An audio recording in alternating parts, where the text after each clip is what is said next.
So what did y'all think about Sex in the City, the reboot? I think it's called, and just like that. It's a phrase that Carrie used to use a lot in the series and in the two movies.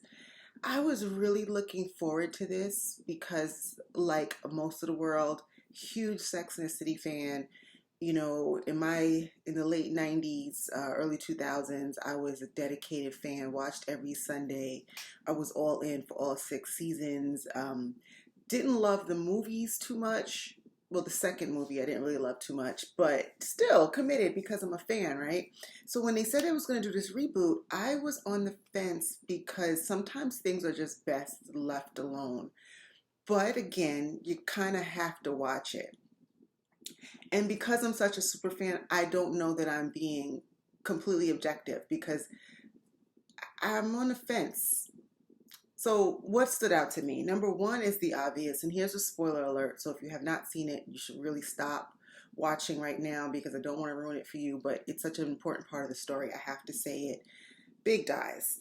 And there was some talk about that before while they were filming. They thought that they had hints of it, like her throwing his ashes out somewhere and some other stuff.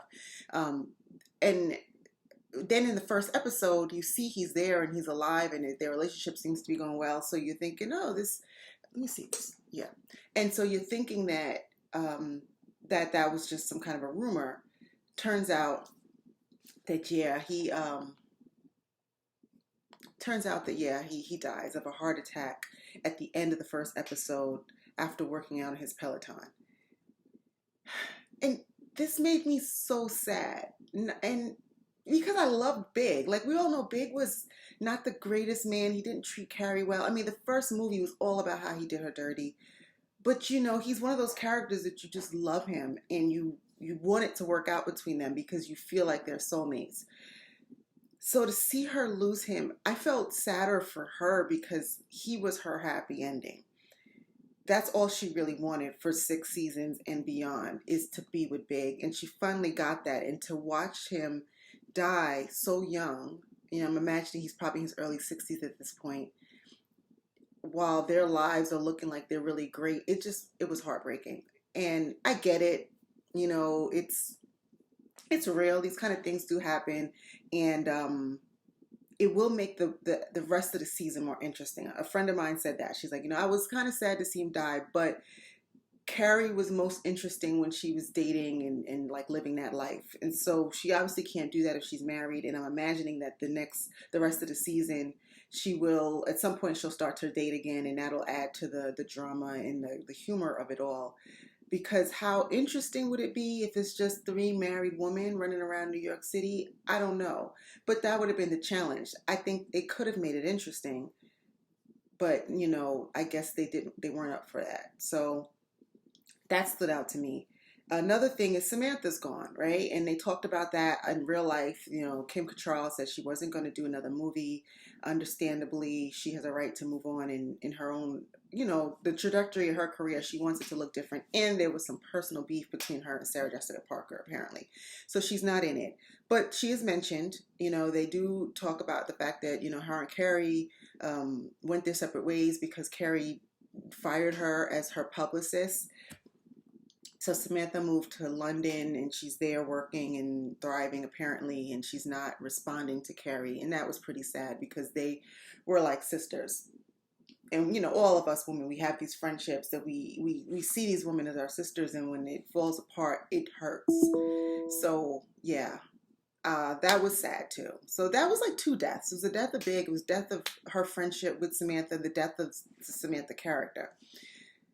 But again, it can still go on with the three of them. I think the three of them are interesting enough. So they added Nicole Ari Parker, as I don't know that she's going to be like a replacement for Samantha, but I guess to kind of balance it out a little bit, to fill a little bit of the void. And I think it's also part of this, let's be more diverse and inclusive. And so they have, Nicole Ari Parker, who's a Black woman.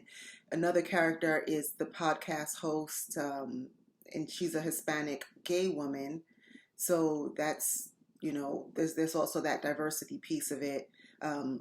Miranda's back in school and her professor is a young Black woman, or she may not be young, but she looks young. And yeah, so you see what they're doing. They're infusing, representation into the show. I was a little concerned about that because sometimes when they do it, it seems very forced and it seems like they're trying to check boxes. Um, so I don't know. I mean, New York City is an extremely diverse place. It's not unlikely that they would have a girl group that included a black woman and all these things. But, I just, as long as it's organic, that's my only concern. Just don't force it on us. What else? Oh, Miranda and Steve. So their son Brady is like 17 now. And he's having sex in the house. And this kind of was the one thing I think that stood out to me the most, even though it was a real side plot, is really, like, I know that people are really liberal nowadays, and this whole idea of your kids are going to do it anyway, so you want them to do it in the house and you want to be around. But come on, man, like, a 17-year-old, he's still in high school, and not only is he having sex in the house, but he's not even sneaking around. Like, you can hear him, the banging on the wall, the used condoms in the bedroom. I was disappointed in Miranda. Not so much Steve, because Steve seems pretty liberal and cool and laid back. And then when you saw the reaction of when Miranda caught her son smoking weed, she flipped out. Like, she flipped out. And to me, that's the kind of reaction I would have expected when you found a used condom in your son's room. But that was just, and maybe I'm just aged out of this. Maybe, because I grew up in a different time where things like that just weren't acceptable. It just kind of struck me as odd, but whatever. What else? Charlotte and her husband, her daughter's adorable. They seem to be pretty happy. Nothing really interesting there. And Stanford and I can't remember his husband's name. They're having some marital issues. That was a little sad too, because we know in real life the actor who plays Stanford has passed away since the show aired. So it was heavy.